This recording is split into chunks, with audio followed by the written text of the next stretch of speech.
Hey everyone, it's Linnea for LDRS Creative, and if you are looking for a card design for the holidays that's great for mass producing and has a nice, homey, and nostalgic feel, this project is going to be one you're probably going to be interested in.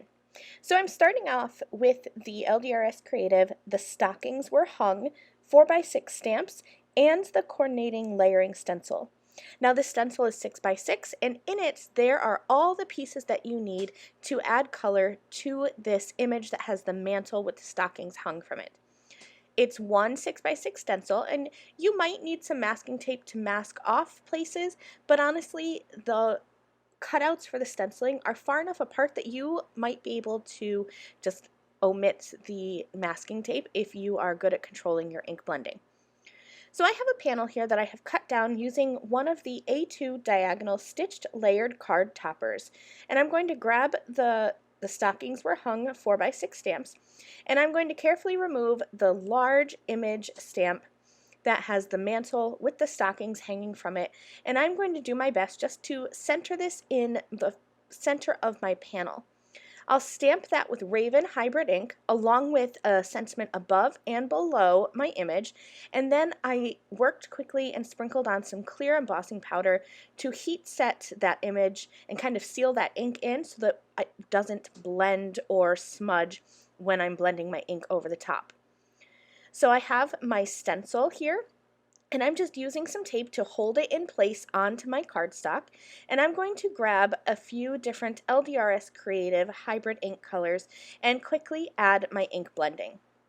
I'm using your traditional vintagey holiday colors, so I'm going to use some red and some green, and then I also have a light brown that I'm going to be using. I'm starting with my light brown ink, and I'm going to add that over the mantle piece. This is iced tea ink, and I'm coming in with a light hand and just adding layers of this ink until I get the desired saturation.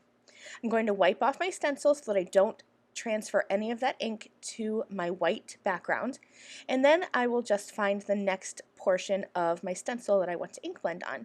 And this is that curved part of the mantle piece, and I'll just add my tape back in place and then come in and ink blend some more. This stencil is really quite easy to line up. You can see how easily it just pops into place, and I like to move my tape around and just mask off different areas of my cardstock. And then without adding any extra ink, I'm going to come in and very lightly add that iced tea ink over that arched part of the mantle. And you can see here how just using one color of ink but varying the pressure, I was able to looks like I have two different colors of ink. Now I'm going to start on to the stockings, and so I'll line that up. I'm using my same pieces of tape over and over again, and I'm just going to mask off portions of the stencil because I happen to be an erratic ink blender, so I'm not very good at keeping my ink where it's supposed to be, so I'll mask off different portions of the stencil, and especially my cardstock as well.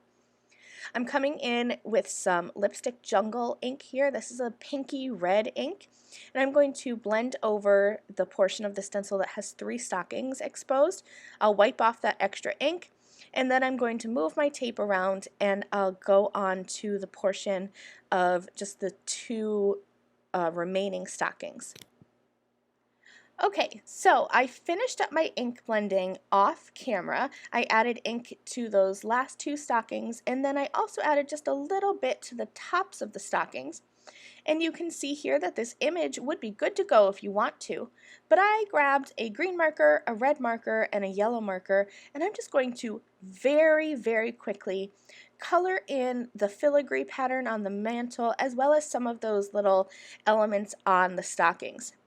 I'm not taking any effort to add any blending, and like I said, you don't have to do this. You can definitely skip this, but I wanted to add just a little hint of green here and there on the greenery portions that are up on the mantle, and then accent the stars and some of the little dots and such, the berries that are on the stockings. So I'm just taking a couple minutes and just adding that color in.